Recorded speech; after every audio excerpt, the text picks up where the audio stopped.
நண்பர்கள் அனைவருக்கும் வணக்கம். அமெரிக்காவுக்கு அதாவது ட்ரம்ப் அவர்களுக்கு ஒரு கடுமையான அதிர்ச்சி ஒன்று இந்தியா கொடுத்திருக்காங்க. இதை கண்டு அலற ஆரம்பிச்சிருக்கிறாரு அமெரிக்க அதிபர் ட்ரம்ப் அவர்கள். அதுவும் விடிய காலையிலே நடந்திருக்கு. அந்த சம்பவத்தை பத்தி நம்ம இந்த வீடியோவில் தெரிஞ்சுக்கலாம். அதை தொடர்ந்து பாத்தீங்க அப்படின்னா இந்தியா எடுத்த ஒரு முடிவு கடும் அதிர்ச்சியில வங்கதேசம் இருக்கு. அதை பத்தி நம்ம இந்த வீடியோவில் தெரிஞ்சுக்கலாம். இதை தொடர்ந்து கடைசியாக பார்த்தோம் அப்படின்னா இந்தியாவுக்கு வார்னிங் கொடுக்கும் விதமாக பாகிஸ்தானுக்கு உதவி செஞ்சிருக்கிறாரு புட்டின் அவர்கள். இதனால் இந்தியாவுக்கும் ரஷ்யாவுக்கும் இடையிலான உறவுல விரிசல் ஏற்படும் அப்படின்னு சொல்லப்படுது. ஒரு முக்கியமான குழுவை பாகிஸ்தானுக்கு அனுப்பியிருக்கிறாரு. இதனால பதற்றம் ஏற்பட்டிருக்கு. இதை பத்தி நம்ம இந்த வீடியோல தெரிஞ்சுக்கலாம். அதுக்கு முன்னாடி நம்முடைய சேனலை சப்ஸ்கிரைப் பண்ணாம பாக்குறீங்கன்னா மறக்காம சப்ஸ்கிரைப் பண்ணிக்கோங்க. புதுசா நம்முடைய வீடியோ பார்த்துட்டு இருக்கீங்கனாலும் கீழே இருக்கும் சப்ஸ்கிரைப் பண்ணி தட்டி மறக்காம சப்ஸ்கிரைப் பண்ணிக்கோங்க. அமெரிக்க அதிபராக ட்ரம்ப் அவர்கள் பதவியேற்கிறதுக்கு முன்னாடியும் சரி பதவியேற்றதுக்கு அப்புறம் சரி அவர் சொல்ற வார்த்தை மிரட்டல் தான். இப்படி உலக நாடுகளை மிரட்டிட்டே வர்றாரு. குறிப்பாக அண்டை நாடுகளுக்கு வரி விதிப்பேன் அப்படின்னு சொல்லி ட்ரம்ப் அவர்கள் பயம் காட்டிட்டு வர்றாரு. இந்த நிலையில தான் இன்னைக்கு அதிகாலையில பாத்தீங்கன்னா ரஷ்யாவுடைய நாடாளுமன்ற தலைவர் இருக்கார் இல்லையா, இவர் இந்தியாவுக்கு வந்திருக்கிறாரு. இது ட்ரம்ப் அவர்களுக்கு ஒரு மிகப்பெரிய அதிர்ச்சியை கொடுத்திருக்கு அப்படின்னு சொல்லப்படுது. உலக பொருளாதாரத்துல அமெரிக்காவை அசைக்க முடியாத இடத்துல தொடர்ந்து வச்சிருக்கணும் அப்படின்னு ட்ரம்ப் அவர்கள் தீவிரமாக முயற்சி செஞ்சுட்டு வர்றாரு. ஆனா இந்த முயற்சியில சீனாவும் ரஷ்யாவும் மண்ணவாரி கொட்டி இருக்காங்க. குறிப்பாக பிரிக்ஸ் அமைப்பு மூலம் ரஷ்யா மேற்கொள்ளும் முயற்சிகள் ட்ரம்ப் அவர்களை இப்போ பதற வச்சிருக்கு அப்படின்னு தான் நம்ம சொல்லணும். அமெரிக்காவுடைய டாலர் இல்லாம உலக பொருளாதாரமே இல்லை அப்படிங்கிற சூழல் உருவாக்கப்பட்டிருக்கு. உதாரணமாக இந்தியாவுக்கு பெட்ரோல் வேணும் அப்படின்னா சவுதி அரேபியா கிட்ட நம்ம வாங்குறோம். ஆனா நம்முடைய ரூபாயை கொடுத்து இதை வாங்க முடியாது. மாறாக அமெரிக்க டாலர் கொடுத்தாதான் பெட்ரோல் நமக்கு கிடைக்கும். அதே போல ஆஸ்திரேலியா கிட்ட இருந்து நாம நிலக்கரியை வாங்குறோம். இதுக்கு நாம அமெரிக்காவுடைய டாலரை தான் கொடுக்கணும். இந்தியாவுக்கு டாலர் வேணும் அப்படின்னா அதை காசு கொடுத்து தான் நம்ம வாங்கணும். ஒவ்வொரு நாட்டுக்கும் இதுதான் நிலைமை. ஒருவேளை டாலர் கையிருப்பு இல்லை அப்படின்னா அந்த நாட்டுடைய மொத்த பொருளாதாரமும் முடங்கிரும் அப்படிங்கிறதான் நியதி. எவ்வளவு டாலர் இருக்கு அப்படிங்கிறத தான் நம்ம அந்நிய செலாவணி அப்படின்னு சொல்லுவோம். நாம எல்லாம் ஒரு விஷயத்தை யோசிச்சு பார்க்கணும். என்ன அப்படின்னா அமெரிக்கா அப்படிங்கிற ஒரு நாடு பச்சை கலர்ல இருக்கும் டாலரை வெறுமனே அச்சடிப்பதன் மூலமாக இவ்வளவு பெரிய வல்லரசாக உயர்ந்திருக்கு. இதை இப்படியே விட்டோம்னா விரைவில் மற்ற நாடுகளுடைய பொருளாதாரம் அழிஞ்சு போயிடும். அதனாலதான் டாலருக்கு மாற்றாக வேற கரன்சி நம்ம கண்டுபிடிக்கணும் அப்படின்னும் இதை ரஷ்யா செஞ்சாங்க. பிரிக்ஸ் கூட்டமைப்பில் இருக்கும் நாடுகளுக்கு அப்படின்னு பிரத்யேகமாக பிரிக்ஸ் கரன்சி உருவாக்கப்படும் அப்படின்னு ரஷ்யா சொல்லி இருந்துச்சு. இதுக்கான பணிகளும் வேகமாக நடந்துட்டு தான் வருது. இந்த நடவடிக்கை அமெரிக்காவுக்கு பெரும் அச்சத்தை ஏற்படுத்தி இருக்கு. பிரிக்ஸ் கரன்சி வந்துருச்சுன்னா டாலருடைய மதிப்பு சரிய தொடங்கிடும். யாரும் டாலரை சீண்ட கூட மாட்டாங்க.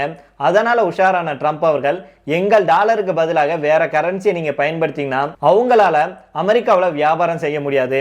அந்த நாடுகளுடைய எந்த பொருளும் அமெரிக்காவில் விற்காது அப்படின்னு எச்சரிக்கை விடுத்திருந்தாரு. பிரிக்ஸ் கரன்சி பக்கம் இந்தியா போகாது அப்படின்னு நம்முடைய வெளியுறவுத்துறை அமைச்சர் எஸ் ஜெய்சங்கர் அவர்கள் சில நாட்களுக்கு முன்னாடி தான் சொன்னாரு. ஆனா இந்தியாவும் ரஷ்யாவும் பழைய பங்காளிகள் அப்படிங்கிறது நம்ம எல்லாத்துக்குமே தெரியும். அதனால ரஷ்யாவும் இந்தியாவும் எப்போது கூட்டு சேருவாங்க அப்படின்னு சொல்லவே முடியாது. அந்த வகையில தான் இன்னைக்கு அதிகாலையில பாத்தீங்கன்னா ரஷ்ய நாடாளுமன்ற தலைவர் வியாசஸ்லாவ் வோலோடின் அப்படிங்கிறவர் டெல்லிக்கு சேர்ந்திருக்கிறாரு.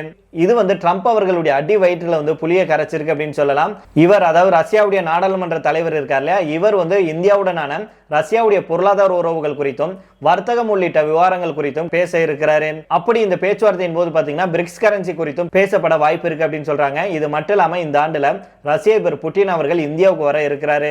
இதெல்லாம் வச்சு நாம பார்க்கும்போது பிரிக்ஸ் கரன்சிக்கு இந்தியாவை சம்மதிக்க வைக்கிறதுக்கு ரஷ்யா பல முயற்சிகள் மேற்கொள்றாங்களோ அப்படிங்கிற கேள்வி ட்ரம்ப் அவர்களுடைய மனசுல எழுந்திருக்கு அப்படின்னு தான் சொல்லணும். அதே போல இதன் மூலமாக ட்ரம்ப் அவர்களுக்கு ஒரு மிகப்பெரிய பயம் வந்திருக்கு அப்படின்னே சொல்லப்படுது. நேற்று வரைக்கும் மெக்சிகோவுக்கும் கனடாவுக்கும் சீனாவுக்கும் வரிய விதித்த ட்ரம்ப் இந்தியா பக்கம் அமைதியை காத்தாரு. ஆனா இன்னைக்கு நடக்கும் நிகழ்வுகள் எல்லாம் வச்சு பார்க்கும்போது ட்ரம்ப் அவர்கள் கடுமையான முடிவுகளை எடுப்பாரு. இது மட்டும் இல்லாம ட்ரம்ப் அவர்களை இந்த விஷயம் எல்லாமே சூடேற்றும் கொந்தளிக்க வைக்கும் அப்படிங்கிறதுல எந்த மாற்று கருத்துமே இருக்க முடியாது. அதனால இன்னும் சில தினங்கள்ல ட்ரம்ப் அவர்கள் இந்தியாவுக்கு எதிராக கடுமையான முடிவுகளையும் கடுமையான வரி விதிப்புகளையும் போடுவார் அப்படின்னு எண்ணப்படுது. அப்படி போட்டா அதுல ஆச்சரியப்படுறதுக்கு ஒண்ணுமே இல்லை அப்படிங்கிறதா நாம சொல்லணும். ஏற்கனவே மிரட்டிட்டு வர்றாரு. இப்ப 10வது இந்தியாவும் ரஷ்யாவும் ஒன்று சேர்ந்திருக்காங்க. இது அமெரிக்க அதிபர் ட்ரம்ப் அவர்களை கொந்தளிக்க வைக்கும். அதனால பொறுத்திருந்து பார்ப்போம் என்ன நடக்குது அப்படின்னு. இதை தொடர்ந்து அடுத்த செய்தியாக பார்த்தோம் அப்படின்னா இந்தியா சார்பில் நட்பு நாடுகளுக்கு பார்த்தீங்கன்னா உதவி செய்யறதுக்காக ஒவ்வொரு வருஷமும் நிதி அப்படிங்கிறது ஒதுக்கீடு செய்யப்படும். இந்த நிதி அப்படிங்கிறது மத்திய வெளியுறவுத்துறை மூலம் வெளிநாடுகளுக்கு உதவியாக வழங்கப்படும். அந்த வகையில தான் 2025-26 ஆண்டுல வெளிநாடுகளுக்கு உதவி செய்ய மத்திய வெளியுறவுத்துறை 5483 கோடி ரூபாயை ஒதுக்கீடு செஞ்சிருக்காங்க. இதுல மாலத்தீவு ஆப்கானிஸ்தானுக்கு ஜாக்பாட் அடிச்சிருக்கு. ஆனா இதே வேளையில வங்கதேசத்துக்கு சரியான ஒரு அதிர்ச்சி இந்தியா கொடுத்திருக்காங்க. ஒவ்வொரு நாட்டுக்கும் அண்டை நாடுகள் அப்படிங்கிறது ரொம்பவுமே முக்கியம். அதே போல எல்லைகளை பகிர்ந்து கொள்ளாத நாடுகளாக இருந்தாலும் கூட அவங்க கூடயும் நட்பை தொடரணும் அப்படின்னு தான் ஒவ்வொரு நாடுகளும் விரும்புவாங்க. அந்த வகையில தான் நம்முடைய நாடும் அண்டை நாடுகள் உள்பட உலகின் அனைத்து பகுதிகளிலும் இருக்கும் நாடுகள்கிட்ட நட்பாக செயல்பட்டுட்டு வர்றாங்க.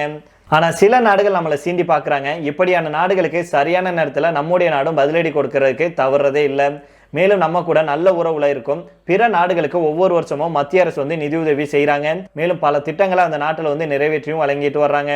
அந்த வகையில தான் 2 தினங்களுக்கு முன்னாடி பாத்தீங்கன்னா மத்திய பட்ஜெட் நாடாளுமன்றத்தில் தாக்கல் செய்யப்பட்டுச்சு. இந்த பட்ஜெட்ல மத்திய வெளியுறவுத்துறைக்கு மொத்தம் 20,516 கோடி ரூபாயை வந்து ஒதுக்கீடு செய்யப்பட்டிருக்கு. இதுல 5,483 கோடி ரூபாய் அப்படிங்கிறது பிற நாடுகளுக்கு உதவிடும் வகையில ஒதுக்கப்பட்டிருக்கு. கடந்த ஆண்டு வெளிநாடுகளுக்கு உதவி செய்ய மத்திய அரசு சார்பில் 5,800 கோடி ரூபாய் ஒதுக்கப்பட்ட நிலையில இந்த முறை அந்த தொகை கொஞ்சம் குறைக்கப்பட்டிருக்கு. மேலும் எந்தெந்த நாடுகளுக்கு எவ்வளவு தொகை ஒதுக்கீடு செய்யப்பட்டிருக்கு அப்படிங்கிற பற்றிய விவரத்தை வந்து நம்முடைய மத்திய வெளியுறவு அமைச்சகம் வந்து வெளியிட்டிருக்காங்க. அதன்படி நம்முடைய அண்டை நாடான பூட்டானுக்கு தான் அதிக தொகை வழங்கப்பட்டிருக்கு. 2025-26 நிதியாண்டுல பூட்டானுக்கு இந்தியா சார்பில் 2,150 கோடி ரூபாய் ஒதுக்கீடு செய்யப்பட்டிருக்கு. கடந்த ஆண்டு 2,543 கோடி ரூபாயா ஒதுக்கப்பட்ட நிலையில தான் இந்த முறை கொஞ்சம் குறைக்கப்பட்டிருக்கு. இந்த பட்டியலில் நேபாள் வந்து 2வது இடத்துல, அந்த நாட்டுக்கு 700 கோடி ரூபாய் வந்து ஒதுக்கீடு செஞ்சிருக்காங்க. இதுக்கு அடுத்தபடியாக 3வது நாடு எதுன்னு பார்த்தீங்கன்னா மாலத்தீவு. கடந்த ஆண்டு நம் நாட்டுடன் மாலத்தீவு வந்து மல்லு கட்டினாங்க. அதுக்கப்புறமா நம் நாட்டு மக்கள் மாலத்தீவு செல்வதை தவிர்த்தாங்க. இதனால பொருளாதாரத்தில் அடி வாங்கிய மாலத்தீவு நம் நாட்டுடன் இணக்கமாக செயல்பட தொடங்கியிருக்கு. அதனால கடந்த நிதியாண்டுல மாலத்தீவுக்கு வந்து வெறும் 470 கோடி ரூபாய் தான் நிதி ஒதுக்கீடு செஞ்சோம். இந்த நிலையில தான் இந்த ஆண்டு பாத்தீங்கன்னா அது 600 கோடி ரூபாயாக அதிகரிக்கப்பட்டிருக்கு. இந்த பட்டியலில் 4வது இடத்துல இலங்கை வந்து இருக்காங்க. இலங்கைக்கு நம்முடைய மத்திய வெளியுறவுத்துறை சார்பாக 300 கோடி ரூபாய் நிதி அப்படிங்கிறது ஒதுக்கீடு செய்யப்பட்டிருக்கு. 5வது இடத்துல தான் வங்கதேசம் வந்து இருக்கு. தற்போது நம் நாட்டுடன் மோதலை வங்கதேசம் கடைபிடிச்சிட்டு வருது. ஷேக் ஹசீனாவுடைய ஆட்சி கலைஞ்சதுக்கு அப்புறம் இடைக்கால அரசு வந்து நடந்துட்டு வருது. இவர் வந்து நம்முடைய நாட்டுக்கு முகமது யூனிஸ் வந்து நம்முடைய நாட்டுக்கு எதிராக செயல்பட்டு வர்றாரு. பாகிஸ்தான், சீனா கூட வங்கதேசம் வந்து நெருக்கம் கட்டிட்டு வருது. இதனால 2 நாடுகளுக்கு இடையிலான உறவு அப்படிங்கிறது மோசமாயிருக்கு. இதனால வங்கதேசத்துக்கு வழங்கப்படும் நிதி அப்படிங்கிறது அதிகரிக்கப்படல. கடந்த ஆண்டு வங்கதேசத்துக்கு 120 கோடி ரூபாய் வந்து ஒதுக்கப்பட்டுச்சு. இந்த முறையும் அதே போல 120 கோடி ரூபாய் வழங்கப்பட்டிருக்கு. இதன் மூலமாக நீங்க எங்க கிட்ட மோதினாலும் பாகிஸ்தான் இருந்து சுதந்திரம் வாங்கி தந்தது நாங்க தான், சொல்லப்போனா எங்களுடைய தம்பி தான் நீங்க அப்படிங்கிறது போல இந்தியா வந்து உதவியை அறிவிச்சிருக்காங்க. ஒருவேளை மோதலை கடைபிடிக்காமல் இருந்திருந்தா கூடுதல் நிதி அப்படிங்கிறது ஒதுக்கப்பட்டு இருக்கலாம் அப்படின்னு சொல்லப்படுது. இந்த பட்டியலில் அடுத்த இடத்துல இருக்கிறது ஆப்கானிஸ்தான். ஆப்கானிஸ்தானுக்கும் பாகிஸ்தானுக்கும் மோதல் இருக்கு. மேலும் ஆப்கானிஸ்தான்ல சீனாவுடைய ஆதிக்கம் அப்படிங்கிறது அதிகரிக்க தொடங்கியிருக்கு. பாகிஸ்தான் தாக்குதலை கண்டிக்கும் வகையில நம்முடைய நாடும் அந்த நாட்டுடன் உறவை வலுப்படுத்த தொடங்கியிருக்காங்க. அதே போல ஆப்கானிஸ்தானும் பாத்தீங்க அப்படின்னா நிதி நெருக்கடியில வந்து சிக்கியிருக்கு. இதனால நம்முடைய நாடு ஆப்கானிஸ்தானுக்கு வழங்கிய நிதி உதவியை அதிகரிச்சிருக்காங்க. கடந்த வருஷம் வந்து 50 கோடி நிதி உதவி வழங்கிய இந்தியா இந்த முறை 100 கோடி வந்து கொடுக்குறோம் அப்படின்னு சொல்லி ஒதுக்கீடு செஞ்சிருக்காங்க. அதே போல மியான்மருக்கு 2024-25 ஆண்டுல நம்முடைய நாட்டு சார்பாக 400 கோடி ரூபாய் உதவி செய்யப்பட்டுச்சு. தற்போது அங்கு ராணுவ ஆட்சி நடக்குது. அது மட்டும் இல்லாம அரக்கன் ஆர்மி அப்படிங்கிற ஆயுத குழுவினர் ராணுவத்துக்கு எதிராக சண்டையிட்டு வர்றாங்க. இதனால மியான்மர் மக்கள் வந்து பாதிக்கப்பட்டிருக்காங்க. மக்களாட்சி அங்கு இல்லாத நிலையில தான் நம்முடைய நாடு வந்து 2025-26 நிதியாண்டுல 350 கோடி ரூபாயை மியான்மருக்கு ஒதுக்கீடு செஞ்சிருக்காங்க அப்படிங்கிற குறிப்பிடத்தக்கது. இப்படி வங்கதேசத்துக்கு ஒண்ணுமே செய்யல, அதாவது இந்தியா வந்து 120 கோடி ரூபாய்க்கு மேல நமக்கு ஒதுக்கீடு செய்வாங்க அப்படின்னு எதிர்பார்த்த வங்கதேசத்துக்கு கடுமையான பதிலடியை இந்தியா கொடுத்திருக்காங்க. இதை தொடர்ந்து கடைசியாக பார்த்தோம் அப்படின்னா நம்ம கூட மோதிட்டு வரும் பாகிஸ்தானுக்கு ரஷ்யா வந்து உதவி செய்ய முன் வந்திருக்காங்க. அது மட்டும் இல்லாமல் நம் நாட்டுடன் நெருக்கமாக செயல்பட்டு வரும் ரஷ்ய அதிபர் விளாடிமிர் புட்டின் ஒரு குழுவை வந்து பாகிஸ்தானுக்கு அனுப்பி வச்சிருக்கிறாரு. ரஷ்ய பாகிஸ்தானுடைய இந்த உறவுக்கு என்ன காரணம், திடீரென பாகிஸ்தானுக்கு ரஷ்யா உதவுறதுக்கு முன் வந்தது ஏன் அப்படிங்கிறத பத்தி இங்கே நம்ம தெரிஞ்சுக்கலாம்.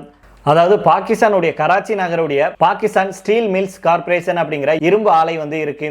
இந்த ஆலையை பாகிஸ்தானுடைய ஸ்டீல் அப்படின்னு சொல்லுவாங்க. இந்த ஆலையை அமைக்கிறதுக்கு பாகிஸ்தானுக்கு சோவியத் யூனியன் தான் உதவி செஞ்சாங்க. இந்த ஆலையிலிருந்து 1.5 மில்லியன் டன் வரைக்கும் எஃகு மற்றும் கனரக உலோகங்கள் வந்து தயாரிக்கப்படுது. பாகிஸ்தான் அரசுக்கு சொந்தமான இந்த ஆலை முதல்ல சிறப்பாக செயல்பட்டுச்சு. ஆனா நாளடைவில் ஆலை சரியாக நிர்வகிக்கப்படல. இதனால தற்போது இந்த ஆலை அப்படிங்கிறது மூடப்பட்டிருக்கு. அது மட்டும் இல்லாம அந்த ஆலை மீது 345 மில்லியனுக்கு கடன் இருக்கு. இப்படிப்பட்ட சூழல்ல தான் அந்த ஆலையை மீண்டும் பயன்பாட்டுக்கு கொண்டுட்டு வர்றதுக்கு ரஷ்யா உதவி செய்ய முன் வந்திருக்காங்க. ரஷ்ய அதிபர் விளாடிமிர் புட்டின் இருக்கார்ல, இவருடைய உத்தரவின் பேர்ல தொழில்நுட்ப குழுவினர் வந்து பாகிஸ்தான் சென்று அங்கு ஆலையை வந்து பார்வையிட்டிருக்காங்க. இந்த ஆலையை மீண்டும் இயக்கி தயாரிப்புகளை மேற்கொள்வதற்கான இறுதி முடிவு வரும் ஜூலை மாதம் 30ஆம் தேதிக்குள்ள எடுக்கப்பட்டு ஒப்பந்தம் கையெழுத்தாகும் அப்படின்னு சொல்லப்படுது. இது சக்சஸ் ஆகும் பட்சத்தில் பாகிஸ்தானுடைய பொருளாதாரம் அப்படிங்கிறது மெல்ல மெல்ல வலுப்பெற தொடங்கும். மேலும் பாகிஸ்தானுக்கு திடீரென ரஷ்யா உதவி செய்ய முன் வந்திருக்கிறதுக்கு பின்னணியில முக்கியமான காரணம் ஒன்று இருக்கு. அதாவது பொதுவாக இந்தியாவுக்கும் ரஷ்யாவுக்கும் இடையில தான் நல்ல நட்பு அப்படிங்கிறது இருக்கும். அதே போல பாகிஸ்தான் எடுத்துக்கிட்டோம்னா அது அமெரிக்கா கூட இணக்கமாக செயல்படும். ஆனால் சமீப காலமாக இந்த உறவுல மாற்றம் ஏற்பட்டிருக்கு. இந்தியா ரஷ்யா மட்டும் இல்லாம அமெரிக்கா கூட நெருக்கமாக செயல்பட்டுட்டு வர்றாங்க. மறுபக்கம் அமெரிக்கா பாகிஸ்தான் இடையே உறவு அப்படிங்கிறது செதஞ்சிருச்சு. அதே போல அமெரிக்கா ரஷ்யா உறவுலையும் விரிசல் இருக்கு. இதனால அமெரிக்காவுக்கு எதிரான நிலைப்பாடுகளை கொண்ட நாடுகளை ரஷ்யா தொடர்ந்து அரவணைக்க தொடங்கியிருக்காங்க. அந்த வகையில தான் சீன ரஷ்ய உறவு அப்படிங்கிறது சமீப காலமாக உச்சத்துக்கு போயிருக்கு. அந்த வரிசையில தான் பாகிஸ்தானுக்கு உதவி செய்யறதுக்கு முன்வந்துள்ளதாக தகவல்கள் வெளியாயிருக்கு. இதனால பாகிஸ்தான் ரஷ்யா இடையிலான இந்த விவகாரத்தை இந்தியா உன்னிப்பாக கவனிச்சுட்டு வர்றாங்க அப்படிங்கிறது குறிப்பிடத்தக்கது. சரி நண்பர்கள், இதோட நாம் இந்த வீடியோ முடித்துக் கொள்ளலாம். இதை பற்றி உங்களுடைய கருத்துக்களையும் கீழே உள்ள கமெண்ட் பாக்ஸில் சொல்லுங்க. மீண்டும் நாளை வேற ஒரு செய்திகளுடன் உங்களை சந்திக்கிறேன். நன்றி, வணக்கம்.